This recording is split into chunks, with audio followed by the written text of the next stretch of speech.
தமிழ்நாட்டோட அடுத்த முதல்வர் யாரு? மக்களின் உண்மையான மனநிலை என்ன? தமிழ்நாடு அரசியல் பண்பாட்டு இயக்கம் ஐபிடிஎஸ் மாநிலம் முழுக்க ஒரு மாபெரும் கள ஆய்வு நடத்தியிருக்காங்க. திமுக அரசு தேர்தல் வாக்குறுதிகளை நிறைவேற்றியிருக்கான்னு கேட்டா 47.5% பேர் மோசம்னு சொல்லியிருக்காங்க.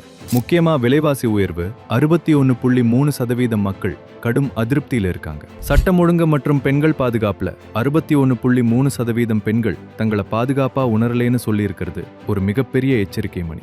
நிர்வாக திறமையில யாரு பெஸ்ட்? முன்னாள் முதல்வர் திரு எடப்பாடி பழனிசாமிக்கும் தற்போதைய முதல்வர் திரு மு.க. ஸ்டாலினுக்கும் இடையிலான நேரடி போட்டியில 51.2% மக்கள் எடப்பாடியாரின் நிர்வாகமே சிறந்ததுன்னு முத்திரை குத்திருக்காங்க.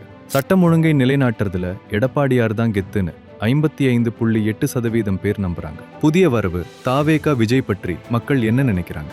விஜய் அவர்களுக்கு இளைஞர்கள் மத்தியில 36.6% ஆதரவு இருந்தாலும் ஒரு மாநிலத்தை ஆள்றதுக்கு தேவையான அரசியல் முதிர்ச்சி அவரிடம் இல்லைன்னு 47.3% பேர் கருதுறாங்க.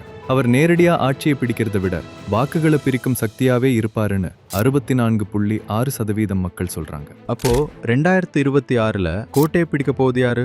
எடப்பாடி கே. பழனிசாமி அதிமுக கூட்டணி 35.5% ஆதரவுடன் முதலிடம். மு.க. ஸ்டாலின் திமுக கூட்டணி 30.8% ஆதரவுடன் இரண்டாம் இடம். விஜய் தாவேகா 26.4% வாக்குகளுடன் மூன்றாம் இடம். சுருக்கமா சொல்ல போனா 2026 தேர்தல்ங்கிறது கவர்ச்சியை தாண்டி பாதுகாப்பான மற்றும் அனுபவம் வாய்ந்த நிர்வாகத்திற்கான தேடலா இருக்க போகுது. எடப்பாடியார் மீண்டும் முதலமைச்சராக வாய்ப்புகள் பிரகாசமா இருக்குன்னு இந்த ஆய்வு சொல்லுது.